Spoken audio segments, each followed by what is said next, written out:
Let's go!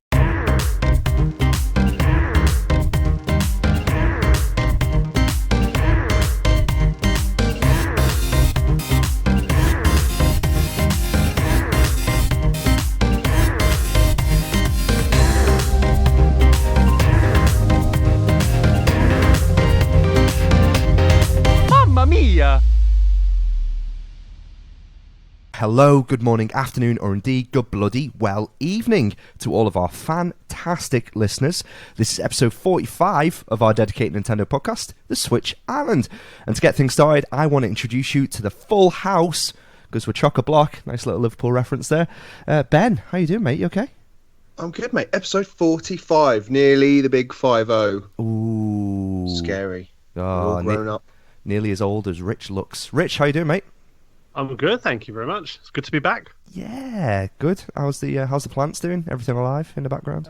Yep, still alive, barely, Okay. but Okay, they are okay. still alive. What's your routine for watering? Are you like a daily kind of guy, or do you little and often? Not me, I'm afraid, not me. No, if someone else takes care of those. Takes care of those. There we go. Lewis, who takes care of you, mate? My wife takes care of me, and just Rich's plants in the background there. They take care of themselves because they're plastic. Yes, they are. They are not plastic. Oh dear, that's harsh. Speaking of plastic, those red earphones, Lewis, they're garish. Them. I know. I wouldn't. These were a gift. My mother bought me these. I wouldn't have bought them for myself. These But were a they're gift. what I Dr. use. Dre bought me them. And we got Andrew. Andrew, how you doing, mate? You okay? Yeah, not too bad. Yeah, I thought you were going to try and segue in by saying the plastic thing for me. So what could he possibly say? We've How could he already segue in with plastic for me? claimed you as something looking like This Is England, and made a joke out of the fact you've only got half a curtain in the background. So I think we're fine. I don't know how you're seeing half a curtain, but whatever. It literally is half of a curtain. It's got no practical Yeah. use whatsoever. I can yeah, for listeners and watchers, there is definitely a full set of curtains back there. I will prove it. I'm just zooming in on that curtain in the background. Absolutely no chance that is a full curtain. That is a duvet cover folded in half. But anyway, let's move on. We are the Switch Island. Today, we're going to talk a load of nonsense about Nintendo, basically. That's it. Guys, I want to get started with something that seems to be impacting all of us, and that is the dreaded coronavirus. Have you, any of you got it? Don't think so. No. All right, I for don't now. know. I genuinely don't know. Bit of I'm a not weird sure. one to start off with, and a bit of a negative, but it seems to be like quite a lot of games events are going to get cancelled this year. And because that's the only time that you guys ever get together, including me, I don't know why I said you guys, us guys get together, just seemed like a little bit of an interesting topic to start on. Anybody concerned? Anybody worried about it? No, I'm not really, because you're only slightly more likely to get it than the normal flu. It's only slightly more dangerous than the normal flu. Apparently 80% of the population could get it, but only 20 will ever actually see anything wrong with them. So I'm not worried. I'm not worried. No, I'm not worried. You're safe up there, Lewis, as well. Exactly. Yes, it Fine. is. Doesn't like the In the cold. mountains. Too cold for Or viruses. sticks stones at it. I will fight you. Fuck off the coronavirus. I'm genuinely more worried about the toilet paper shortage. Yeah. yeah. Because it's making me nervous, and when I'm nervous, I go to the toilet. So every time I go to the toilet, I'm making myself more nervous because I'm using up valuable resources. That's where the bottom So half it's of a bit Andrew's of curtain. catch-22. Which fucking which celebrity said that you should only use one sheet of toilet paper? What was her name? I can't remember. I need to try and find out now. Wasn't like Oh, Gillian McKeith. yeah, that's the one. No, it wasn't Gillian McKeith. It was a No. pop star. I'll try and find it. So I I've thought lost. I thought the rule was Oops. 3: 1 up, 1 down, and 1 to polish. Yeah, That is the potentially. most Scottish thing you've ever said. That's brilliant. Sheryl Crow said it. She said one Yeah. sheet a visit. That's how much she uses. That's a lady that doesn't eat any sort of continental food whatsoever. Ben, I've lost your video. Where have you gone? I've gone just because I thought my signal was dropping out. I can try and jump back in though. You should try and Bear jump back with in me. because it's messed with OBS otherwise. There we go. Sorry. There we go. Here I am. No, it's fine. It's okay. It's okay. You're good. yeah. You're back. You're fine. Good. So yeah, on the topic, not so much again what we're fearful of family-wise, because that is an absolute dreaded thing, and I think even some of the scary stats that are coming out of every single news outlet in the country is pretty bad. But focusing more so on it seems to be impacting the industry quite heavily. So we don't seem to be getting certain games. I'm trying to think exactly what's going to be delayed, but I recall an article saying that most of the next gen consoles potentially going to be delayed as well. Not great, really. I know that. Sorry, I know that Outer Worlds is delayed for the Switch. Yeah. That's the only one I know that's going to be impacting the Switch directly. But I think if it's going to get to it, and people are taking time off work to sort of try and contain or delay the spread, whatever the terminology that's being used, then fair enough. Don't see why it doesn't. If people's health should be paramount, really. Absolutely. So games delayed due to coronavirus. I do like a good Google. Coronavirus. Big game conference. No, not really yet. GDC, that's been Yeah. postponed, True. hasn't it? GDC has been. EGX potentially. Part of the same E3 group. potentially. E3 potentially. Yeah, it's Yeah. Res, not next month. Yeah. End of this Yep. month. I tell you who Is it? doesn't give a fuck about it. Elijah Wood. You know why? Because Liverpool Comic Con this weekend, Elijah Wood still turned up in David Harbour. Didn't give a fuck, mate. Dead to me. Yeah, hardcore. hardcore. Shaking hands, hugging Hooligan. people. Don't care. Not at all.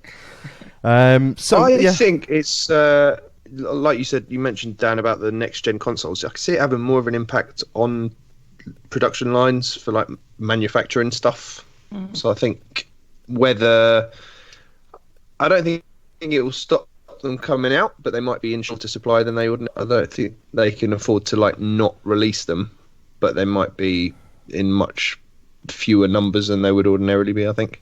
Well, it's definitely disrupted China. So again, I can't talk too much about my work, but we order a certain item every month, several hundred of them. Singapore chow mein. Wow, that's harsh. I think you'll find it's blooming kimchi, mate. And it's a technical unit, and we have to purchase them every month. Anyway, it's about 800 of them. Substantial order, 20-30 grand's worth of kit. So the fact that we have to order them, and we've been told now we have to potentially do it 6 months in advance because of the delays that are going to occur to the shipping, add into the fact that, you know, Chinese New Year delays, you know, all the shipping and manufacturing of everything for the best part of 2-3 weeks. It's not ideal. So, any other concerns? Resident Evil 3, Andrew? I reckon that's going to get delayed. I think it's going to be fine, Dan. Ironically. Ironically, yeah. No, if it's not fine, I will kick off. So it has to be fine. It'll be good. Well, they better It fucking must have watch been out. it must have been pretty much done already, Yeah. because they announced it not that long ago and said that it's coming out in a couple of months, didn't they? So Yeah. I think they started developing it at the tail end of them developing Resident Evil 2. yeah, So it's been, it'll be pretty much done by now. It'll be in the bug squashing stage, ready to go gold. I mean, what we are now are like 7th of March. It's due out in like just less than a month. So fingers crossed. I mean, the manufacturing of games and stuff isn't all in China either. They get actually pressed and printed in the various countries. So like I think it's like Germany or something that produces a lot of the games for Europe. So yeah, we should be fine. We should be absolutely fine. I'm sure. Tell you what isn't delayed though, boys. Tell you what isn't. Absolutely not. Well, not yet anyway. Is Animal Crossing. So, just want a quick around the table. thank just, God. Your saviour for the year, Ben. Quick round the table, just because Ben's been put into the WhatsApp group pretty much every couple of days. Is anybody going to be picking this game up yet? I'm just thinking about getting it. I'm not sure yet. Terrible impression. Sorry. It's good. No, that was good. It was okay. Close your eyes, you never know. Yeah, I just want to go round the digital table and just see who's actually going to be picking this game up and potentially why your mind's been changed this week. Andrew, you were getting this game anyway, correct? Yeah. I was going to get it anyway. It just looks like it's going to be one of those games that could take over your life in a good way. You know, like if you've got a spare 10 minutes, you can pop on and see how your village is doing, improve it, and that's what Animal Crossing is about anyway. So I'm really excited for it, and I just want to visit other people's islands. So I want everybody on the island to get it, so we can all go to each other's islands. Have like a Switch island maybe, where we can all have a little house. That'd be nice. That would be quite nice. I think I like the idea of that. I think the part that sold me is I saw moving wallpaper this week, and there were fishes on it. And I was like, okay, yeah, I'm getting this game. If there are flamingos, if there are flamingo wallpaper items, you will just be in heaven. Thank you, mate. Yeah, I will be able to recreate exactly where I'm sat right now, freezing my tits off. Rich, you getting this game? I'm pre-ordered, yes. Oh, you pre-ordered. Any bonuses with that pre-order that we need to know about that we should get? A sheet of stickers. A sheet of stickers? Very excited about stickers. I love stickers. Fair enough, yeah, I'd fuck about with that. That'd be okay. I mean, I just jumped in this game really because, I mean, I've not played Animal Crossing before, but it just seems like a really nice escape. And without going into too much detail, last couple of months have been a bit shit, so I need some real nice positive escapism, and it looks very adorable, very sweet, and I think it's going to take over my life. So I can't wait. I'm terrified. This does seem the true Nintendo game of you sat around with a group of people as well in person, comparing islands and showing stuff off. Stardew never really gripped me, but I did own an Animal Crossing game, I'd say 5-6 years ago. I'm pretty sure it was on the old DS. Will it have been old DS? I'm trying to think what game it was. Could have been. Wild World, I think, was on the original DS. Potentially. But I played that for about 6-7 hours and really enjoyed it. But again, none of my friends had Nintendo consoles apart from Pete, and Pete wasn't an Animal Crossing fan, so it was a little bit of one of those things that was on its own. So, Lewis, are you getting this game? I don't know. No, I really don't know. I'd gone from the point of being like, nah, it's really not for me, and then I watched the video yesterday, and I don't know what it was. Like I was speaking before we started. I think it was because contradict myself there, but because they were in houses and not in tents, and it just seemed to be more interesting. I don't know. The whole digging up fossils or whatever it is and chopping down trees isn't really for me. I've done it in Stardew Valley for long enough. What is interesting is I'm kind of curious to know is if when you can terraform your island, can you make it this one big hole? All right, there is. Civian is a big sinkhole you can just chuck everything in. Kind of Animal Crossing crossed Donut County. I'd buy that. Just destroy everything. Yeah. Little Edinburgh. I want to make my island. I want it to be a big fucking cesspit. That's all I want. That's what you're going to get. You're going to start selling drugs to all of the animals and stuff, aren't you? You're just going to go full on. Isabel's going to be there, just eyes are all bloodshot. She's got a bleeding nose. She's going to have no bit here. Your villagers will be all dressed in Adidas t-shirts with white headphones. Yeah. Everyone will only have half a curtain. They're going to have one curtain to share between them. Tom Nook with some nipple tassels on. It's going to be fucked up. Ben, has any of this banter persuaded you to pick the game up yet? Yeah, of course I'm going to buy it, aren't I?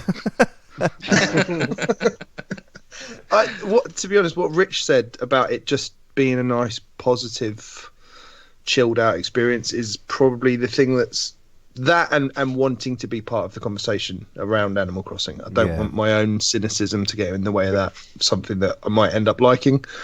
But I still don't get it. Andrew's like saying, oh, it's really nice because we'll all be able to just go to each other's island. And do what? What? I just don't get what you do. Make the drugs. Make it in a hole. That's right. Just destroy each other's islands. Is that? Somebody said drugs. Making this. Rich just meant to do drugs. Just do lines of ketamine or something ridiculous. This podcast is going off on a tangent. But yeah, I'll get it. I'll keep an open mind. I don't know what I'm going to like about it, but I hope that I find something, and I hope I enjoy it as much as everyone else seems like they're going to. One thing I need to ask is there's a setting on it. So obviously we all want to visit each other's islands, but there's a setting where you can set people as your best friends, and only best friends can alter things in each other's islands. Are we all going to be brave and say each other as best friends? Until I have a house that's then shaped in the word nonce from Lewis, I don't think that's probably a sensible idea for the first 6 weeks of the game. So that's a no then. Yeah. At the moment, that's a big no. I think it's probably a sensible idea. It could be quite funny, especially knowing what Ben's like patience is for this kind of game. I think you'd really fuck something up. I reckon you'd be on the train laughing to yourself doing something absolutely ridiculous, turning all the palm trees purple or something. I don't know. Gents, guess what sold this week? Anyone at all? Come on, you know this. Toilet paper. The Nintendo PlayStation. Oh, how much does it sell for, Lewis?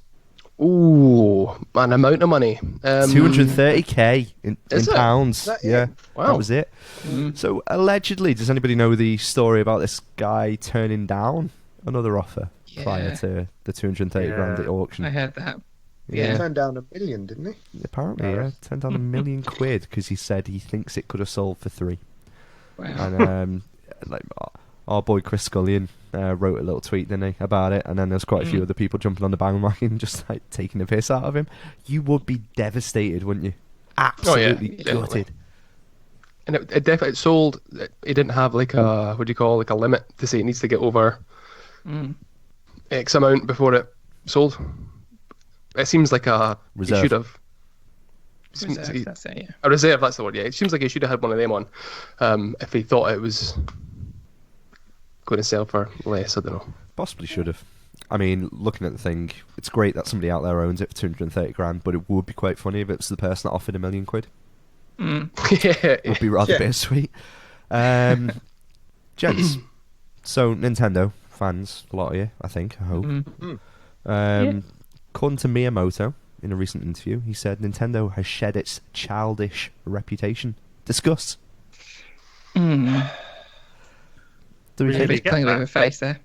Rich looks the most keen here. Rich, what do you think? Childish reputation?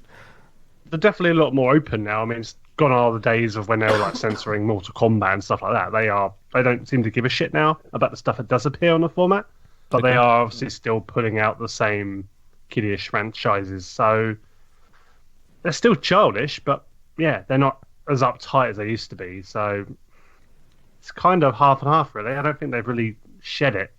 I really like the fact that on his interview, so there's like a picture here from Famitsu where it's a wide-ranging interview, and he's wearing a Splatoon 2 tie.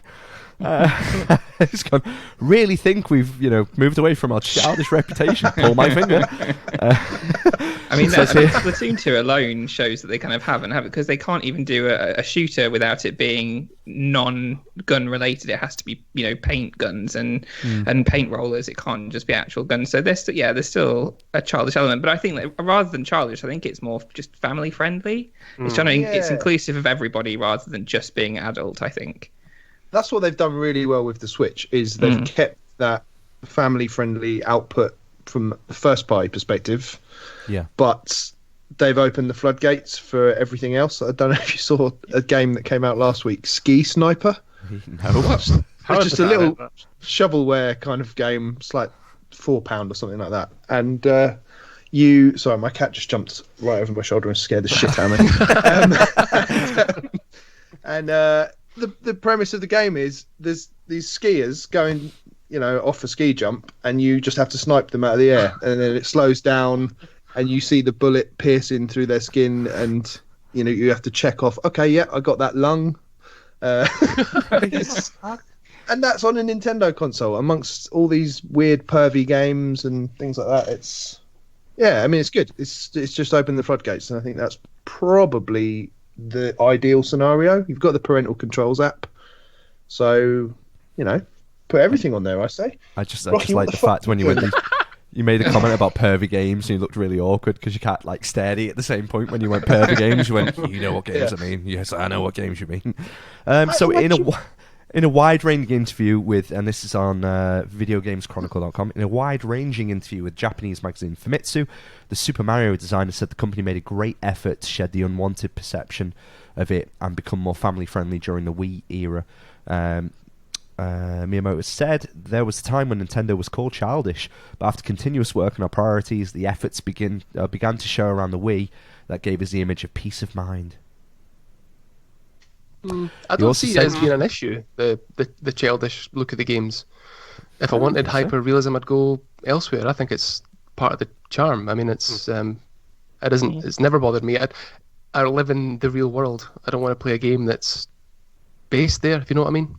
He's definitely high as hell when he's doing this interview. He also said during the interview, if I were to express Nintendo's qualities in words, then it is also peace of mind. There's peace of mind when looking at it as a parent, and you can have it in your living room. We put great effort into creating something that can be the centre of family amusement. Ski Sniper. That's fair. Ski Sniper. Pantsu Hunter. I know, yeah. Pantsu Hunter. I'm kind of distracted by Ben petting his cat. It's the cutest thing ever. If you're only listening to this and not watching, pop onto YouTube and kind of tune into this same time and just watch Ben pet his cat. It's lovely. And then finally get a view of Andrew's half a curtain. I've realised what it is now. It's that I've got a little jutty out wall that is hiding the curtain. So it's like... You've got half a curtain on the wall. I do not have half a curtain. It looks like your house is wearing a shit poncho. Moving on. I feel quite harsh now. It's not got a jutty out wall at all. What you on about? Oh, I'm gonna show you later. There is a jutty out wall. Show me the jutty out wall. You dirty Sorry. bitch. Show me a jutty out wall. Over on the standard.co.uk. I don't know why this news stories came up. Hit JRPG Persona 5 could eventually come to Nintendo Switch if fans are persistent enough. There we go. Wildly popular Japanese role-playing game Persona 5 could end up coming to your Nintendo Switch console if fans are demanding enough. The game's developers Atlas, part of Sega, recently conducted a survey asking fans if they'd like to see more of their games remade or ported to other consoles. According to the studio, the response exceeded their expectations. Fuck you, Lewis. I've never seen anything bad. You have, you fucker. Every single time you're winding me up in the Discord group, over WhatsApp. To be fair, I'm only wound you up by saying, have you seen the Persona 5 news? And you said no, and I was like, that's because there isn't any. Yeah, exactly. It's just a scramble. It's bound to happen. Anyway. They're making Shin Megami Tensei 5 for the Switch. Yes, they are. They are. So it makes sense for them to release other games for the Switch. So yes, I reckon it'll happen eventually. Keep the faith. Yeah, Keep that's the faith it. down. Speaking to IGN about the possibility of a Switch version, Atlas communications manager Ariane Vikula said, "I am a strong believer in never giving up hope." Yes. It says there, you want what you want, and if you don't, let us know. If you don't let us know it, we're never going to be able to make it. So there we go. That's just a final little nice news story there to round off. That some of you might be interested in. I don't know if anyone else is. Should we move on to the sweet releases, boys? Do you want some sweet release, Andrew? Yes, please. That's fine. Get down to IKEA, mate. Get yourself another curtain. Okay. Upcoming games. I'm heading over to the Nintendo website. I'm so sorry, boys. I'm in a terrible mood today. Upcoming games. So I'm going to start at the 10th of March is the first game, and I'm going to run through this. However, chaps, I've got a bit of a game for you. One of these games is going to be made up, so I don't want you getting that website up. None of that, please. Ben, put it down. Oh, fuck, I've just got cramp in my leg again. No, put the website down. Ah, shit, cramp. Oh, God, that's painful. Jesus. Okay, moving on. On the 10th of March... Christ, it's still there. 10th of March, Shadows. Visit a mysterious hotel and solve puzzles. Travel through creepy rooms and face your fears. Rich, sound good? Sounds terrible. Sounds terrible. Next one, Mystic Veil. The stunning digital adaptation of the Origins award-winning AEG card game. Okay. Next one, A Street Cat's Tale. That's on the 12th of March, and that's a tale of a street cat left alone. Also on the 12th of March, Blue and Black. Join Jim and Jack, two keen coppers on a mission to rid the city of crime through the power of rhyme. Wrap your way through 100+ levels. I'm clicking on this.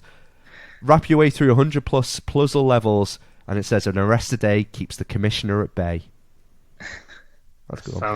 That sounds fake to me. That sounds fake. Neon City Riders is on the 12th of March. That's explore a decaying futuristic city in search of items, superpowers, and companions. Next one, Half Past Fate. Okay. On the 12th of the 3rd, Love is in the air, but work life and spicy ramen keep getting in the way. That's a good one. Next one, In Ben 2. So like In Ben 2. What do you think about that, Ben? Interesting. Open your cookbook, grab a lunchbox, and start prepping exceptional bento meals through the amazing puzzles in Bento. Lovely. Hidden Through Time is on the 12th as well. Discover, create, and share worlds with your own hidden treasures in Hidden Through Time. Wonderful. Brotherhood United on the 12th of the 3rd. Nin Nin Days on the 12th of the 3rd. Hidden in Plain Sight on the 12th of the 3rd. Old as Blood on the 13th of the 3rd. Yoga Master, the ultimate yoga game for all the enthusiasts. Any yoga fans here? No one? No one agile? No? Okay. It's on the 13th. Next one, bit dramatic. Dead or School is on the 13th of the 3rd. Next one, Rack and Ruin, the 13th of the 3rd. A fusion of action RPG and a bullet hell shooter starring Rack, a demonic wizard with an appetite for destruction. Okay. Next one, Super Destronaut, Land Wars. Run and gun your way to the next level. Okay. This one sounds like an Andrew game. This Strange Realm of Mine. There you go, for the Gandalfs among us. Embark on a journey for answers to who you really are. Ooh. Next one. This sounds like a Ben game. Deep Diving Adventures on the 16th of March. Submerge yourself in one of the most immersive diving simulators to date. Okay. Oh, Ben, you're in that. Lewis, this is yours. Love to dive. This is definitely yours, mate. Explosive Jake on the 18th of the 3rd. Help the little skeleton to explode the way out from Dark Dungeon and not explode himself. Wow, okay. To be fair, that sounds pretty good. It might be my choice for the made-up game, though. Potentially could be. Next one, Seabed. Maybe not. Wait a minute. It's just a picture of some Japanese lady with her legs out. Seabed brings you a compelling story of psychological mystery. Dive into the deep end now. Jesus. Okay, and that's pretty much it up to the 19th. So there we go. Wow. Anything of interest there? Mystic Vale. I think that was one of the first ones you mentioned. Mystic Vale, Is yeah. that like a card-based deck building game? It is. Just Quite partial to the odd one of those. I do like Might those be kind worth of a games. look. So release date's on the 12th. So get ready for an all-new deck building experience in Mystic Vale as you use the innovative card crafting system to improve your cards to create a diverse and effective deck. In Mystic Vale, cards combine in a variety of different ways to create powerful combos, and each turn you can purchase upgrades to your existing cards, making them stronger as the game goes on. So that's quite good. £15.29 that one. 10% Nice. off Not if you bad. pre-order at the moment. So still quite a lot for a game these days. For For a game. For a game. I think we're just used to games being so cheap on the Switch. It's the sale thing. We're always looking for the next sale. So when we see a game that's like close to full price, it feels a bit more than it actually is. But yeah, that's my 2 pence. That's your 2 pence. Anything else of interest, chaps? Anything that jumped out that I can tell you? And I'm mildly intrigued by deep diving adventures because I like Call of Duty a lot. So I'm actually looking at the game now on the eShop, seeing if it looks shit or not. But it looks alright. Maybe. I mean, you can say it looks shit, Rich. I don't know. It does look shit, to be fair. It does Reading look a bit between the shit, lines. Yeah, it Yeah. does. It does. Stunning visuals from the coldest oceans to the hottest seas. Immerse yourself in the underwater adventure by experiencing beautiful locations and vivid sea life. There we go. That's the first tag. So, boys, what game was the fake game? Round the table, Ben. Don't know, mate. You No don't idea. know. They were all pretty. Lewis. Any of them. It could have been any of them. I've sort of narrowed it down to 3, and that is Okay. Hidden Through Time. Sounds made up. Explosive Jake. That sounds made up. And Seabed, the last one. That sounds made up. Yep. There was one that I think everybody missed, and it's because Dan kind of went through a few of them really quickly. And there's one called Hidden in Plain Sight that he said, which I thought might just be his attempt. Just a clue. Yeah. An in Hidden joke in with plain himself. sight. Let me have a look. Mm. No, it's called Hidden Through Time. There was one you did say Hidden in Plain Sight. There was Oh, no, Hidden there in was Time, another and then game, later sorry, on you called said Hidden in Plain Sight, yeah, the £4.99. Blend in with the NPCs, accomplish the task at hand, and take out the other players before they get you. That is not the fake game. Damn it. Shit. I think I'm going to settle on Seabed. One of you actually called this. Rich, Yeah, what I were mean- you thinking? Half Past Fate sounds like a bad Steven Seagal movie, but I'm going to go with Blue and Black because that game just sounds quite borderline offensive, to be honest.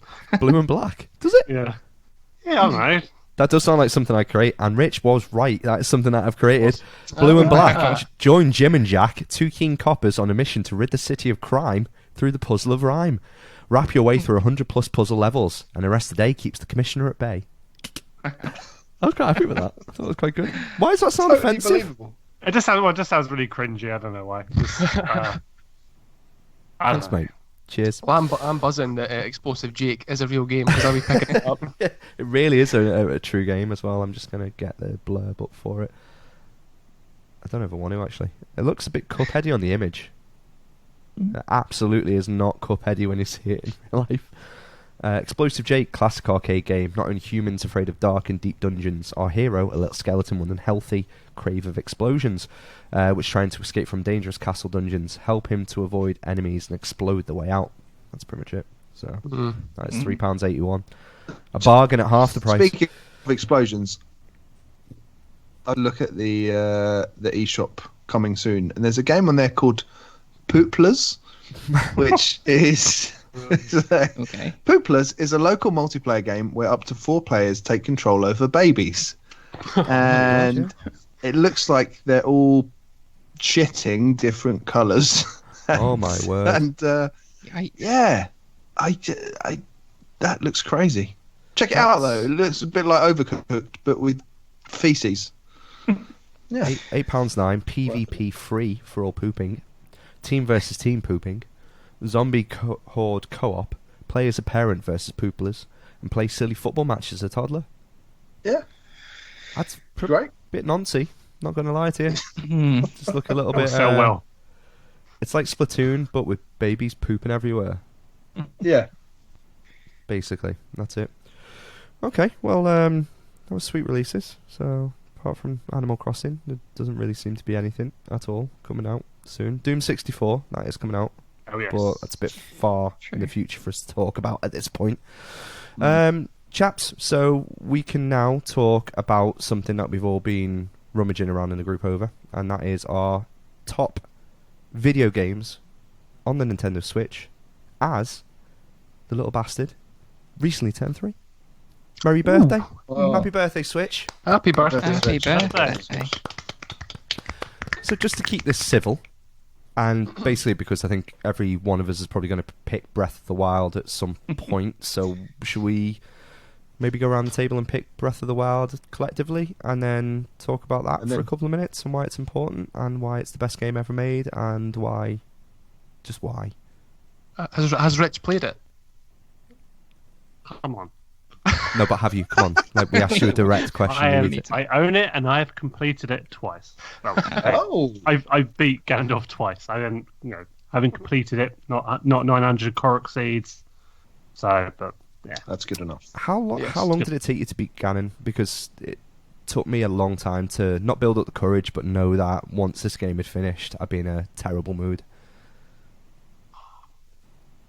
maybe about. I didn't go through him to about 70 hours in. Yeah, Okay. Yeah. similar. The final form, of course, but Yeah. I think I've said this on the podcast before. Kind of. That was good. I was just kind of. Yeah. And I was about halfway up, so I'd bypassed. No, you're going to have to start that again, because you went, I think I've said this on the podcast before, and then proceeded just to glitch the fuck out for like 5 seconds. So start your story again, mate. It's fine, don't worry. I've Go said on. nothing on the podcast. I kind of just got to Ganon accidentally, almost, because I just what's it called? Hang glided into the castle about halfway up it. Okay. So I passed all ends, and then there was just a little bit of a short walk up. So I just kind of like, oh shit, this is the final boss, and then I beat him, and that was it. What was it? So it's a bit of a strange one, but that's the way. That is one of the great things about Zelda. Is we've all played Breath of the Wild in a completely different way. I think that's the special thing about it. It's a different game for everyone who's played it. Yeah, I know what you mean by that. There's a kind of fear about once you complete a game like this, you just sort of feel a bit lost. I remember the first time I went all the way up into the sort of inner sanctum. I sort of walked to the door of the place where Ganon was, and I was like, I think I might trigger the cutscene if I go in here. So I sort of like crept forward a little bit, and then I sort of seen this, for want of a better expression, this sack hanging from the ceiling.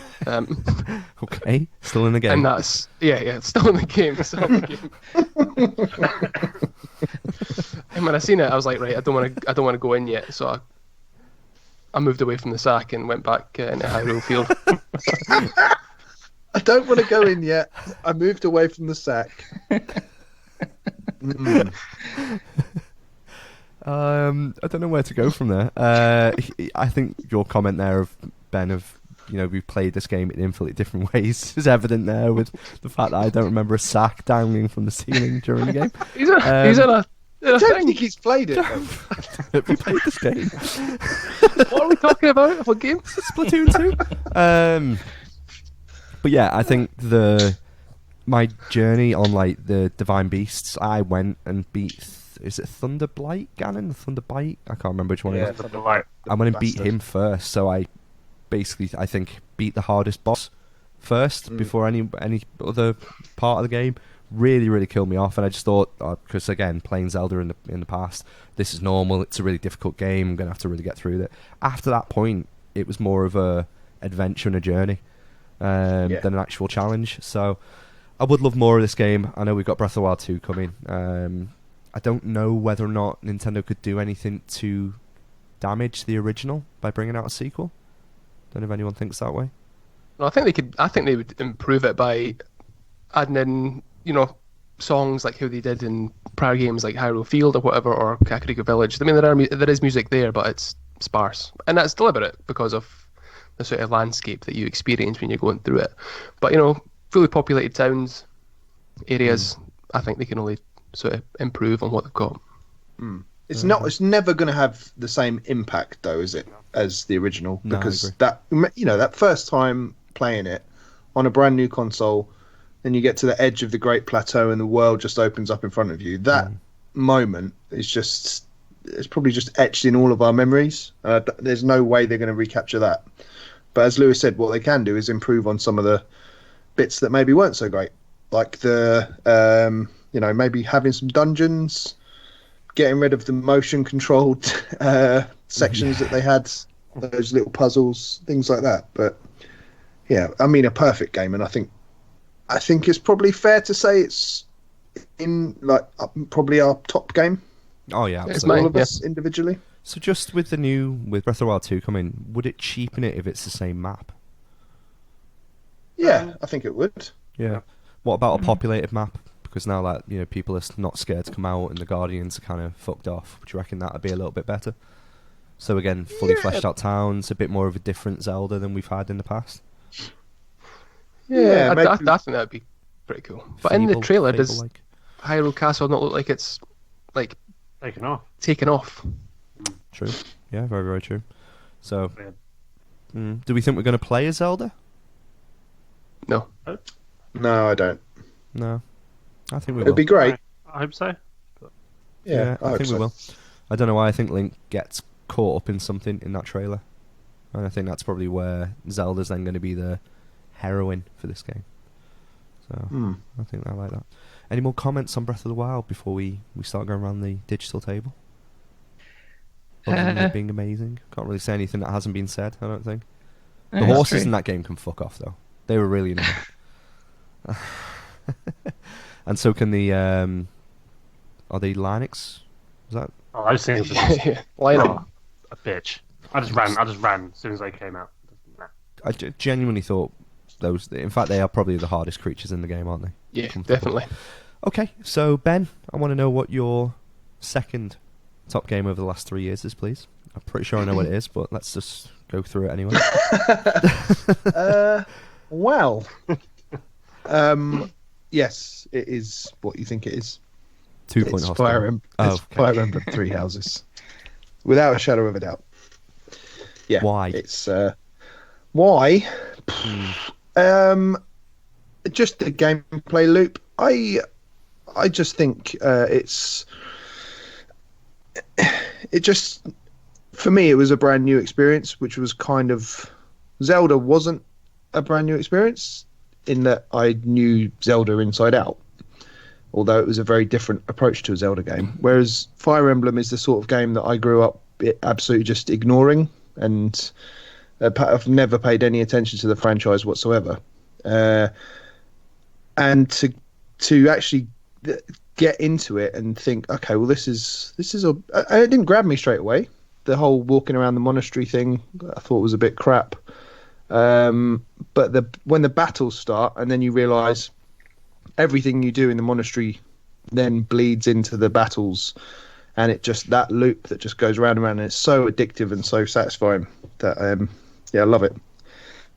And yeah, it's pretty close for my between that and Breath of the Wild, to be honest. I can see why. Which is crazy to think.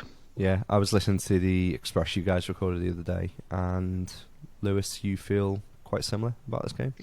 Yeah, it's like I said on the last couple. What the Express, 2 Expresses ago. Yeah. The words in my mouth. That it's overtaken Luigi's Mansion from a Game of the Year for 2019.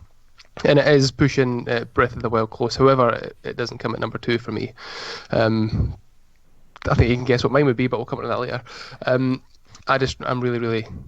I thought Ben said he really enjoyed walking around the monastery. Like I am really enjoying that, just because it gives me real like Harry Potter vibes when I'm doing it. I don't know. It has just enveloped my life since I bought it. So it's fantastic. That's the part of the game where that is extremely Persona-like, where you are able to like explore an area. It's a school in Persona 5. It's a monastery here. I've been quite honest about it. It hasn't gripped me in a way that it's gripped you guys, but I know it can. It sounds really strange. Like I know if I put enough time into it, and I just haven't had time this year to play enough games, but to sit there and play it for a couple of hours at a time to really captivate my attention. I know it's got that capability, which is why I haven't traded it in. So yeah, I'm going to keep on plugging away at it, but I think I just need to either restart the game or commit to the save that I've got now and throw in like 20 hours, 30 hours to try and forward the story and get to that time jump. But from what you guys have all said and the fact that it seems so widely, everyone was surprised by this game, weren't they? It wasn't like it hit and then everyone was like, oh, this is the best game. It was like a slow burn and people go, this is actually a really fucking good game. And do you remember the narrative at the time was like most people thought it was going to be a flop. Really thought it was going to be crap, and then like I said, a load of people picked it up and it was wonderful. So anybody else got Fire Emblem on their top 3 just before we... Yeah, it's 3 for me. I've not finished it yet. It's 3. Okay, so Lewis, so I won't round you off yet, so we'll come to you last out of the group. I'm going to go to Rich, I think, just because he's looking quite wistful, and I think he's going to come out with a couple of curveballs as our Rich. So, Rich, I always do. What's your was Breath of the Wild your top game out of your 3 for the last 3 years? I'd say so, yeah, definitely. Or pop off number 2, mate. Come on, let's know what it is. This one's kind of surprising, but it's kind of not at the same time. But it's actually going to be. I don't know if this game actually counts, but it's not a PS4 game. It is actually on Switch. If it's I'm going to go with Firewatch. Firewatch, yes. Yeah. Nice. Ooh. Because Are you it just might not saying be. that because Dan's here? Of course. What the hell was that? What do you mean, you dick? That was me being like, yeah, come on, the boys. Just making sure. Andrew knew it. There's a sack hanging from Where? the ceiling right there in Dan's house. Kudos, Lewis. Kudos. So just a sack in every room that you're in, mate. Are you having a stroke? Is that what it is? Rich, over to you, mate. Come on. Yeah, I mean, with Firewatch, it's a game that just basically did it for me on so many levels. I mean, obviously, you recommend it to me. You did indeed. But I found it one of the most captivating experiences I've ever had in a game. Like, just the environment was... I felt so relaxed and at peace, but I've never felt so vulnerable and kind of afraid in a game. Like, a game that wasn't actually like a horror, but quite afraid. And I've never had a game make me feel so many different feelings. Just being so alone and so vulnerable.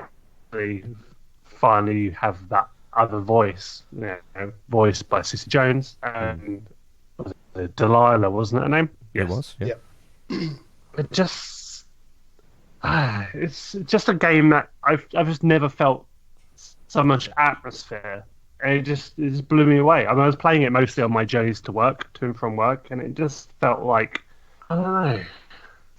It's so hard to describe. I'm never good with describing these things, but basically creeping into my actual life and actually getting to actually talk to Sissy Jones on the podcast, I kind of connect that to the game as well, and that makes it a very special experience for me. So I've kind of carried that with me as time's gone on. And it's a game I do actually want to go back and play again after the fact. I've not played it since we actually spoke to her, but I just find it a very, very special game. No, I agree. I think it's something that we all bonded over as well. I think it was one of those things where when you're a kid and you've got your SNES cartridge of whatever it might be, Metroid, and you share that with someone and then they love that thing, that's, for a certain disposition, certain character, the best thing ever. It's the same people that go out and DJ and love to see rooms of people that are absolutely elated by the music that they're playing. But to share something that people care about, that made my day. And the fact that we then went on that journey, we got Sissy on the podcast for what was such a special game that I played in my parents' loft, which was my room, played over the course of maybe like 3-4 hours straight. And to then share that with someone like years after I played that game, because I didn't have a group of mates that love games, that made it super special for me as well. So I'll never forget the chats that we've had over it, and then also, like I said, getting Sissy on the podcast and having that moment, it was very special. So I think, mate, where you're saying that you're not very good at describing those type of things, I think you're extremely poignant in the fact that you can't. I think that gives more gravity to it than the number of words that we could possibly string together ever could. And it's an incredibly important game for me from a narrative perspective, because it's the type of game that I like to think I could have made if I was really into games. I don't know why. It's just I always look at it and go like, that's what I would want to make if I ever saw something with the artwork involved, the way that, you know, the sound design is, and it's just a perfectly crafted game and a lovely little space to be involved with for a few hours. So great pick. Great pick. Andrew, yours isn't going to be half as poignant or as dramatic as this, so come on, mate, throw us in there. Was Breath of the Wild your number one? No. Oh, okay. No, only because, and this is really bad, I've not finished Breath of the Wild. I've only got maybe 5 or 6 hours into it, which is very bad. Is that on the Wii U as well? Yeah, I started on the Wii U, so unlike the rest of you, I suppose, I played it on the Wii U first, so it wasn't like playing on a brand new console kind of experience, and I loved it. It's great, but it very quickly got sidetracked, and then I did pick it up again for the Switch, but again, so many games, it's just kind of sat on the shelf. But hearing everybody talk about it, I do want to get back into it. It's just finding the time, because like you say, I mean, Richie didn't even start going towards the final battle until 70 hours, and it's just like now I'm about to talk about a game that I've put 165 hours into, so this sounds bad, but yeah, putting 70 straight hours into a game that's kind of it takes up a lot of your brain capacity, I suppose, as well, because you're having to actually, I don't know, there's a lot you have to think about in Zelda in terms of the different mechanics that are involved, and you know, but yeah, it would be up there from what I've played. I really enjoyed it, but it's not my number one, and I've got a feeling that each and every one of you can probably guess what my number one is. Probably. Yeah. Yep. Bouncy. Yeah. Yes, 100% guess. Yeah, it's absolutely Fortnite, and yeah, if Laurie was on, that would be his guess as well. And from the Express, that's all I play. And his anecdote about what I said when we met up is completely right. I'm so into Fortnite that I've kind of forsaken other games to a degree. What was the quote? Was I'm playing Fortnite at the moment. It's like, because he said, what did you play on your 2-hour train journey? Yeah. Well, I couldn't play anything. I'm playing Fortnite at the moment. Yeah, exactly. Like it's some like massive like RPG that you're playing through. It's crazy. Yeah, I don't know. It was just nothing else really was catching my attention at the time that like Fortnite does. Since then, I've kind of picked back up Resident Evil 2, which obviously isn't a Switch game, but also I've picked up 2 Point Hospital, which I've probably put like 10 or 12 hours into so far, and that is a fantastic game. But I mean, what's special about Fortnite, and I've said it kind of countless times, I think, on this podcast now, is just the social aspect of it. I mean, you know, obviously us guys have all come together for the love of the Switch, and we do the podcast and stuff, and you know, we chat quite often anyway, but I almost feel like Fortnite has been kind of really important to that as well. Like before Fortnite, we still had chats and it was great, and we'd occasionally have a game of Mario Kart or whatever.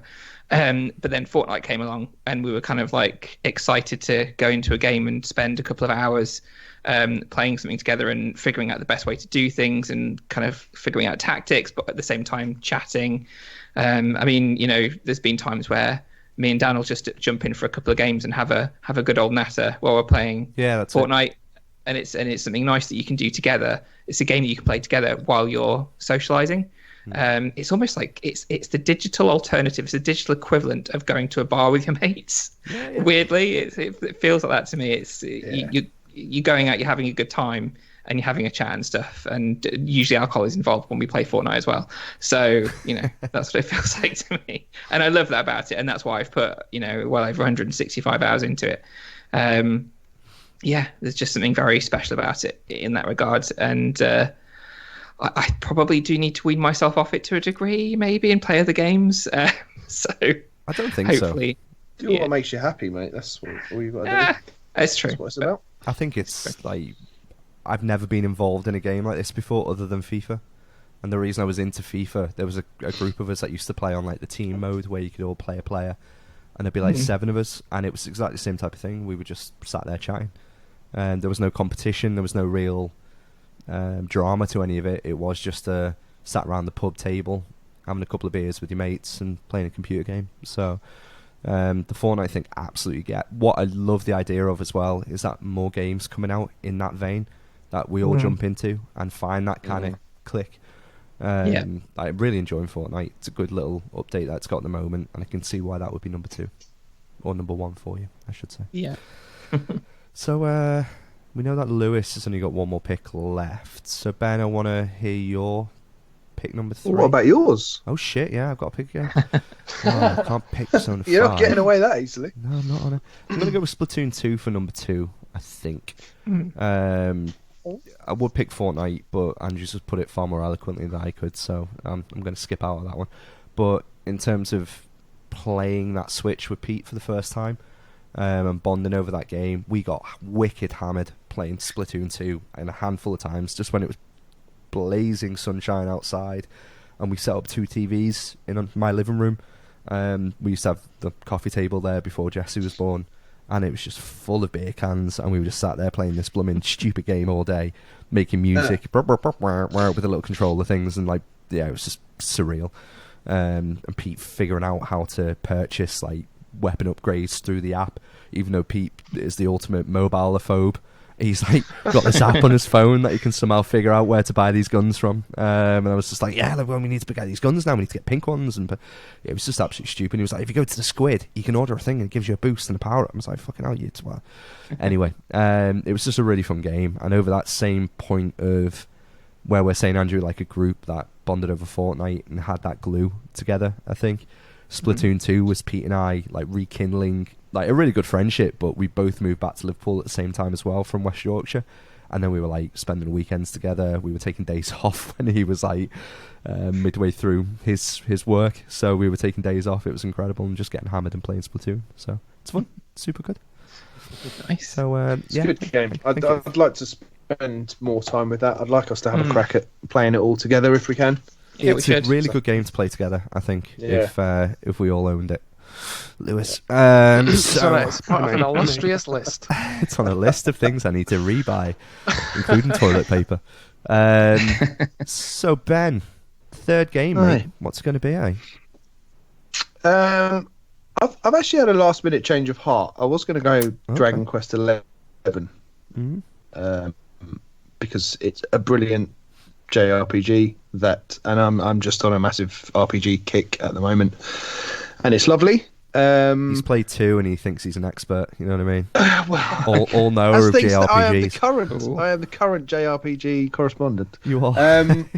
But it's just got that nice early 90s cartoon kind of, nothing's really in any real jeopardy. You're just going around with your mates, helping people out. It's good fun. But I've decided to go with Celeste as my number 3. Take my number 3 as well, you bastard. Oh, sorry, mate. I think listening to you guys and like a lot of what's coming through is the emotional resonance that these games have had with us all for different reasons. Yeah. So Rich with Firewatch, Andrew with Fortnite even, and Celeste is just one of those games where it's just the absolute perfect marriage of the gameplay and the story. Yeah. They're completely in sync with each other, and I think that's a really rare thing. The story is being told by the gameplay, Yeah. and you don't even know it while you're playing it. You could just play it like, no, this is a cool platformer. Yeah, it's a little bit tricky, but it's that in itself is the story, which is just so clever, and I couldn't put it down. And the presentation, the music it's literally one of my favorite albums of all time. Yeah. Soundtrack to this game. It's incredible. I'll listen to it, when I'm doing work, when I really need to get my head down, put my headphones on, and that's the first album that I'll play because it's just perfect. And yeah, it's just the story that it tells, I think, is very important as well. Yeah. So yeah, that's my pick for number 3. It's my third pick as well, and the points that I was going to make regarding Celeste is like, you usually in any game, not naming the game that I think Lewis is going to pick for his third one, but there's always an area that really annoys me, or a certain type of enemy in that area that really annoys me and I don't like it. In the same vein that, on an album I really love, there might be a couple of songs on there that I don't like and I skip over, even though that's my favourite album of all time. Celeste was just banger after banger after banger after banger, and it felt like a continuous curve upwards in terms of how the story resonated, the fact that it is over mental health, the battle that the character's going through, even the moments with battling, is it? Yeah. Where she's chasing after you, the failure there didn't feel absolute. It felt like the point of the game was to fail at those points and really then try and overcome that challenge. It's just a really well designed game, and like I said, the soundtrack to it still now, daily on my Spotify, it comes up on my daily playlists that I need to listen to. Again, another game that I can't say enough about. It's absolutely lovely, and I need to replay it. I saw Zion was playing it again, wasn't he? Oh, Xeon, yeah. Xeon, sorry, Yeah.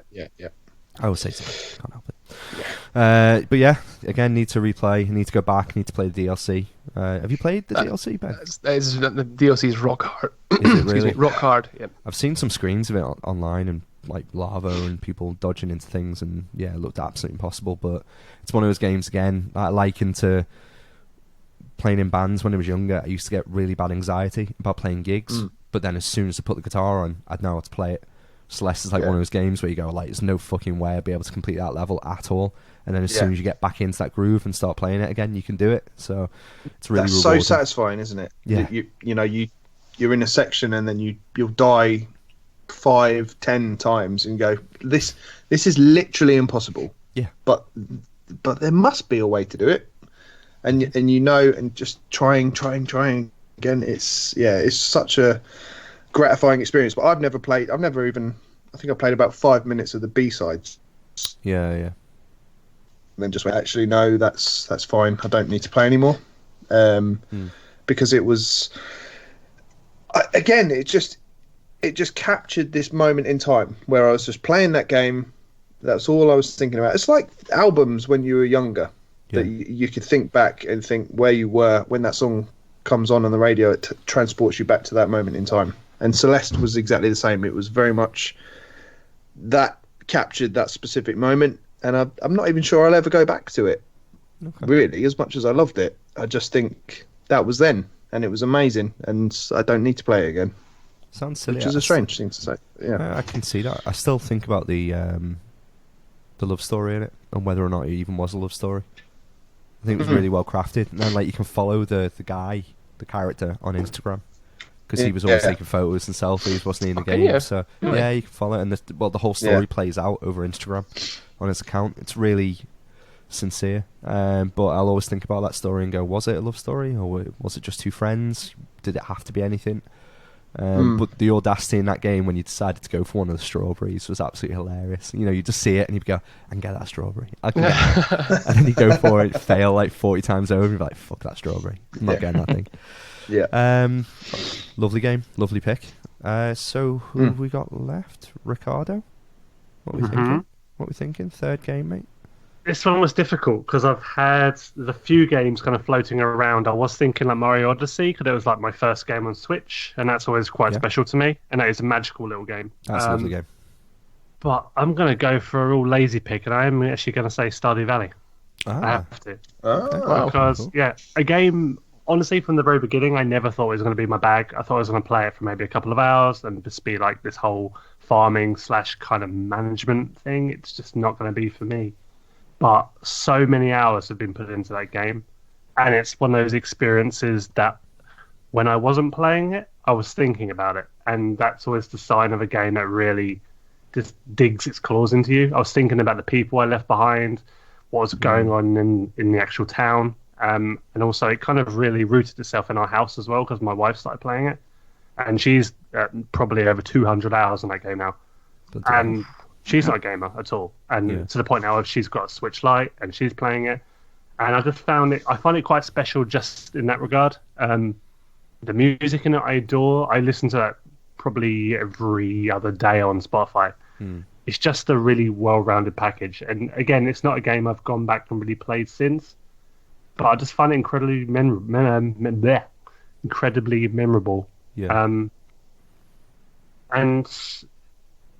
I just think it's really special. It's a game perfectly suited for the Switch as well, and I'm sure a lot of people that have played it on like PC and other consoles, it just feels at home on that console. But I just love Stardew Valley very, very much. Really enjoyed it for a few hours. I think I made it too overwhelming for myself by like getting a bit bored and then travelling into town and trying to follow a couple of the more complicated side quests. So I think if I was to replay that, one, I'll probably wait for Animal Crossing because it's similar, and then put some time into it and see whether or not it is my bag. But I'd restart the game in Stardew and then just keep to the farm and then see exactly what I could accomplish there first. But I agree. I think lovely game. I take the piss out of Stardew Valley because it never really clicked with me. But I think that's my own fault as well. Now, Dan, listening to what you said, I think I tried to start making massive amounts of money too soon in it.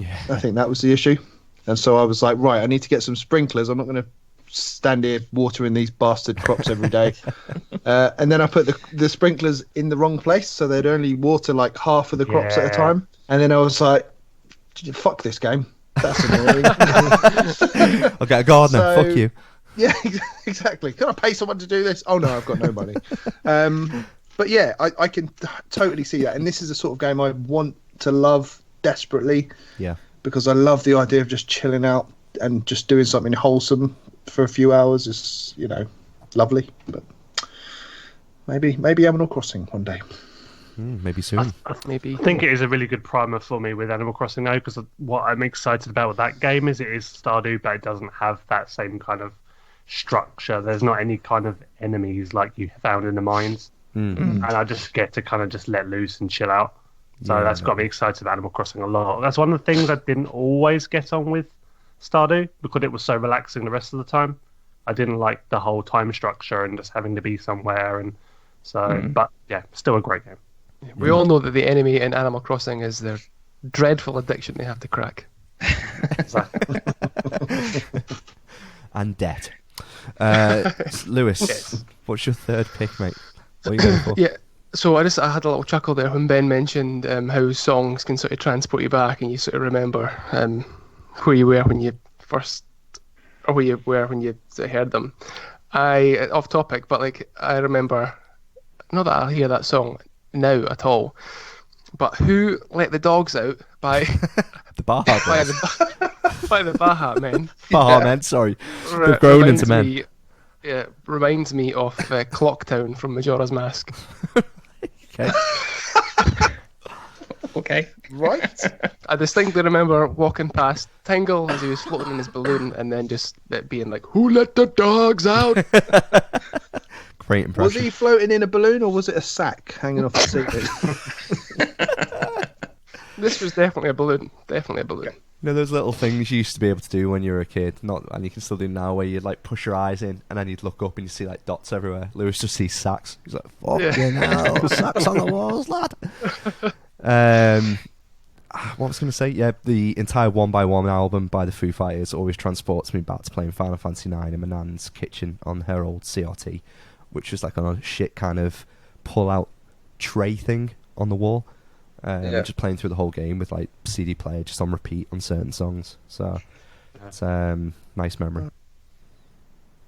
But yeah, it'll become to no surprise to anyone that my number 2 game of the last 3 years is Hollow Knight. Oh. Not a podcast goes by that I don't mention it.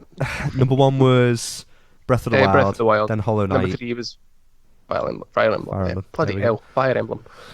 So I know we've kind of spoken about Hollow Knight a lot, and it's another game probably akin to Stardew, akin to Fire Emblem, that I need to jump into and need to put more time into it. What have I done wrong in that game to make it a little bit more unapproachable? I don't know. It's for me. I say traveling over old ground, stuff that I said on my Desert Island cartridges. But I remember first seeing it at the E3 that it was announced, and it had been released. I think before then, I hadn't seen or I'd never even heard of it before that point. And I remember the bit that really intrigued me. So this really dark, dingy sort of screen, and this bug just traveling through this tunnel with this wee guy on his back, and I was like, "What's this?" And then I sort of heard the music, and I was like, "Okay, it's pretty epic sort of song in the background here." And from that, I just sort of decided that I wanted to play this game. I wanted to know what it was about. People think I played Metroidvanias before Hollow Knight. I hadn't played one.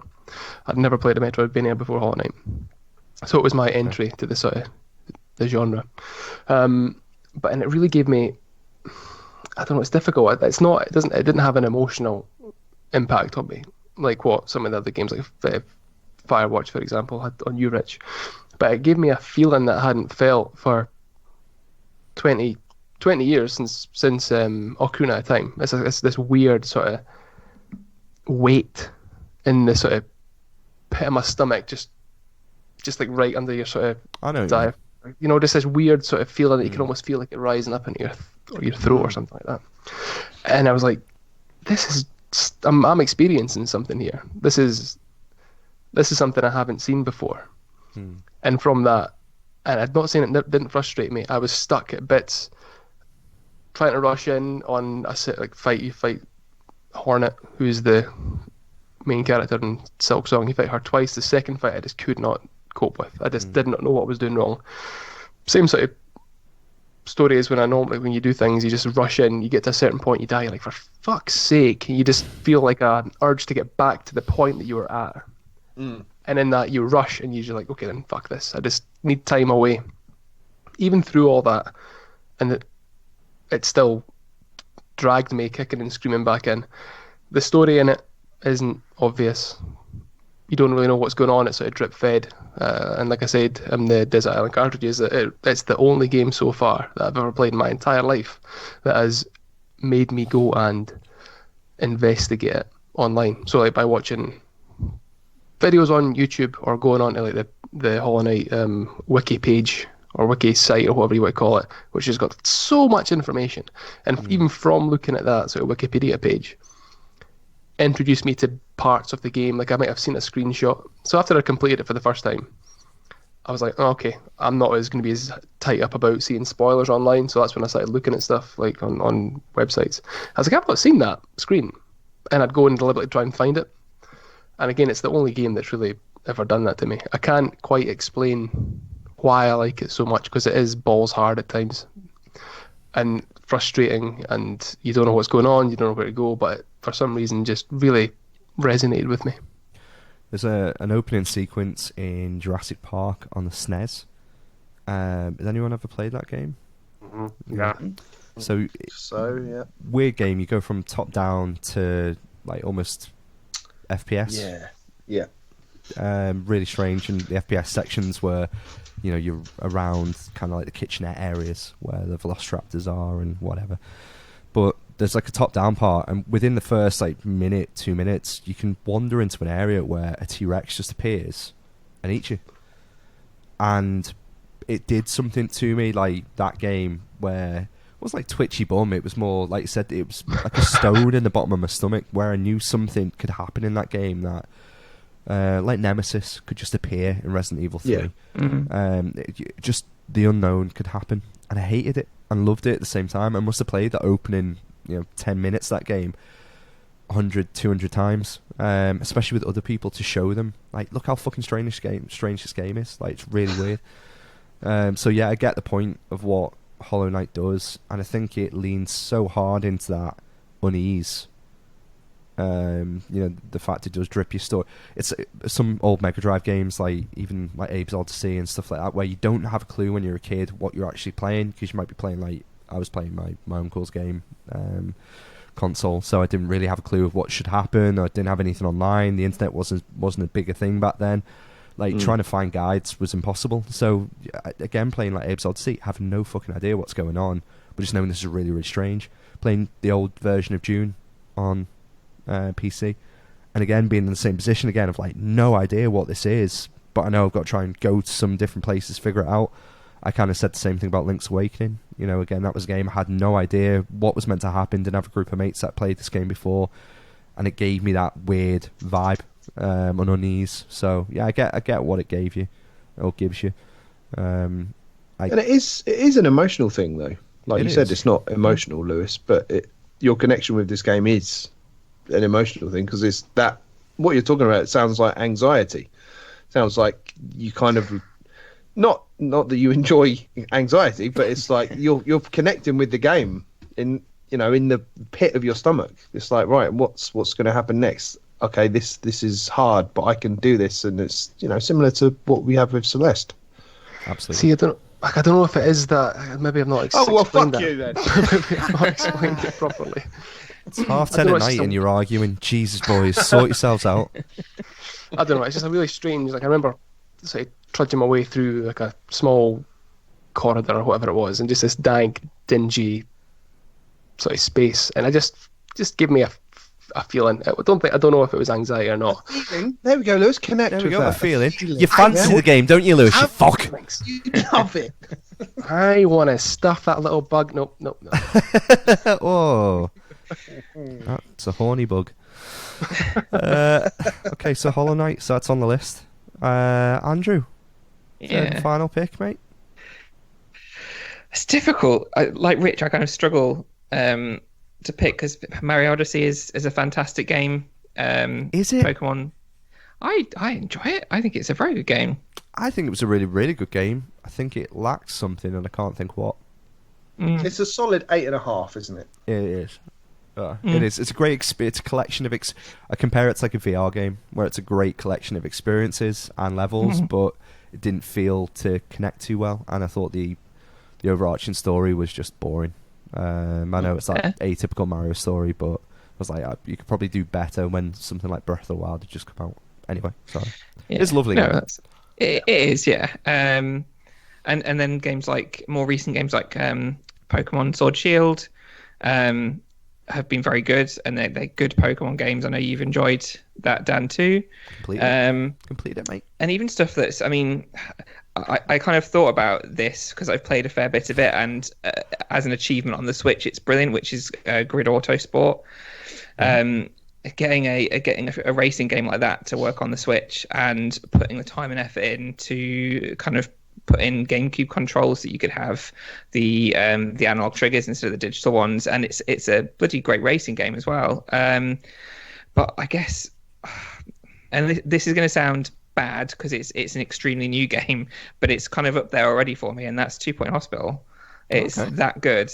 I've spent that much time with it over the last week that I think it's up there for me now. It's the nostalgia more than anything. It's brought me right back to, what was it, like mid 90s? It's like 96 or something, 97 when Theme Hospital came out, and it's dragged me, not kicking and screaming. It's dragged me nicely back to the 90s. Then it can be dragged nicely. He says, wearing Adidas again with the half curtain in the background. Exactly. Yeah. Buzzing. Yeah. Buzzing, mate. Buzzing, mate. It's massive. What? So.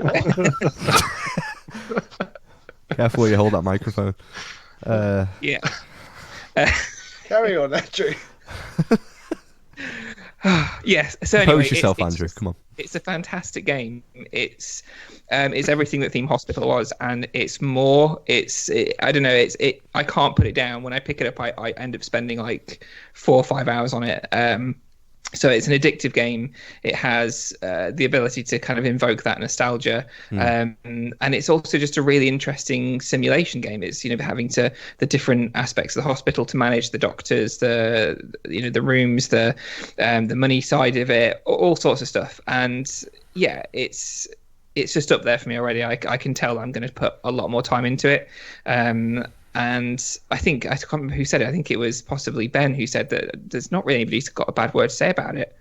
It is one of those games that's kind of universally liked, and it's really easy to see why. It is just a great game, really well ported to console as well. Considering it was a PC game, it's been really well ported to console. So yeah, fantastic. I think it's an absolutely incredible game. I've played about 6 hours of it so far. I think I've done up to the 3rd or 4th hospital. I can't remember. What an absolutely brilliant reimagining of an older game. Completely refreshed and again re-energized. Like the UI is absolutely insanely good for a screen as small as the Switch Lite. The fact that it is as complicated as a game as you want it to be, but it's all housed within 3 options on the very bottom left of the screen. You can then build it out. You can take out loans. You're able to structure how your staff take breaks. Exactly what sort of cash influx you want to take and what you charge patients. Incredibly detailed. And then you look at the training functions and the rooms there, and then you look at even the fact that they've, without having like bloaty head syndrome in the game, they've captured the same magic and humor of all of those symptoms within the clown kind of the light-headed head. It's just the quality oozes from every single decision that they've made. So I love it, absolutely love it. It's a really great game. Super interested in it because she's heard the narrator, the over the tannoy speaking like 7 or 8 times, and being in hysterics and being like, yeah, that sounds like my kind of game. So yeah, it's great. And again, the fact that you can play that thing on Switch and it rotates in the right way, it feels tactile, like it's just a great port. It's a really, really fun game, and it's been the perfect, I'd say, full stop to my evenings where I'm just like playing that for like 2 or 3 hours. It's just a palate cleanser, a nice glass of milk before bed, because I'm 32 now, boys. I like to mix it up a little bit, and then I'm playing it and popping it down. It's amazing. It's a really good game. Great pick, Andrew. I love it. Now do Dungeon Keeper. Bring back every Bullfrog game. Do Theme Park. Go and bring me those games because they were just as good as well. Please. Is that everyone? Have we all picked 3 games? Yeah. Okay, so we need to agree on some sort of common order before we all go to bed, I think. Oh, this always goes well, doesn't it? It does go well. Do we? So, do we though? Do we have to? I think we should potentially look at I think what Breath of we've the all Wild's got. #1 anyway. Yeah. So games. So what? Let's say 1, Breath of the Wild. Breath of the Wild. I think we you, can probably autocorrect. safely say number 2 is Hollow Knight. Fire Emblem, to be perfectly honest. Fire Emblem number 2. Right. Yeah. Number 3, technically Celeste. Ben and I both picked that game. 4. Yeah. God knows. That's where it gets very, very tricky. Let's do Stardust? top 3, I suppose. It's Oh, such yeah, a we're just massive game. Let's stick with top 3. There you Yeah. go. That's a solid top 3. That's a That is solid a good top 3. that's a good So top 3. anyone that hasn't picked a Switch up yet, Breath of the Wild, Fire Emblem, and Celeste are the top 3, with honourable mention, I think, to Stardew after that and Firewatch as well, because there were multiple picks for other people, but maybe not in their top 3. And Yeah. Just And if you ignore haven't Hollow picked a Knight. Switch up yet, Fine. and Why you're are you listening to this podcast, then you're weird. What a strange thing to wank to. So everybody, A challenging way. what a very, very challenging wank, even if it is just audio. Somebody say something really sexy to get someone off. Lewis, you look like you've got the best accent out of all of us. Come on, mate. Oh, you want me just to say something? Good enough. Ooh, going by a switch. Come on, Ben, you can beat that, mate. No, I can't. Ooh, That's perfect. Look at that sack! Nailed it. Nailed it. Is that a curtain in the background, or are you just pleased to see me? Okay, guys, thank you very much for listening to our inane ramblings this week. If you're a regular listener, please go and fucking review us. We need more reviews. Just go and do it. Rich, have you reviewed it yet? The podcast? I have not, no. You're an arsehole. Go and review it. Fucking 5 out of hell. 5 value. Great stuff. All these like craft No, that beers doesn't and count, wonderful Rich. You comments. can't just say that. I know. Jesus I'll write Christ. it up later, okay? Jesus. Awesome. Awesome. I Awful. tell you what, Dan, this is just off the top of my head. Come on, Ben. Anyone that goes on iTunes and leaves a review for us will be entered into a draw to win a eShop voucher, eShop card. Why not? Let's do that. Value to be decided. I can't remember what denominations they come in. £15, is that fair? £15, yeah, £15. quid. £15 or $15, whatever you want. Also, leave us a comment as well on your review when you do it, because we want to read them out. The more Yes. hilarious, the better. And the best one will win £15 in eShop credit. Which Yeah. is technically more than your American dollars as well, because we're still an empire. We're still kicking and screaming. God forbid. And you need to usurp Jay Switcher's last review, where he basically said there's a recurring nostril whistle that becomes very noticeable and distracting.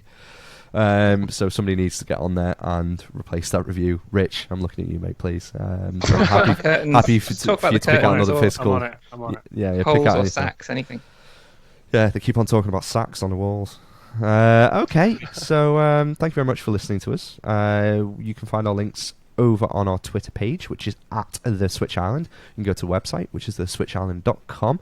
Andrew, can you get the Patreon list up while I'm rambling along? If that's okay? Yeah, thank you very much. Ask somebody else, because my computer's temperamental. Do Rich. we do the whole list, or do we just do the executive producers? We do on the executives. We on the thank OG. everyone. Of course, we're very thankful of everyone. So patreon.com/The Switch Island. You can throw us a couple of quid to keep this absolute train wreck going. To buy more wonderful gear for the guys. I don't know what we need to get. We've made the joke about the curtain. Maybe to get another one. A cheeky little beef curtain for Andrew. Get one of them in. He loves that. He loves a bit of beef. I've got the executive Patreon people, please. Eamon Macaulay, Mark Hammond, and Zach Bradshaw. So sorry, guys, that you've been subjected to this.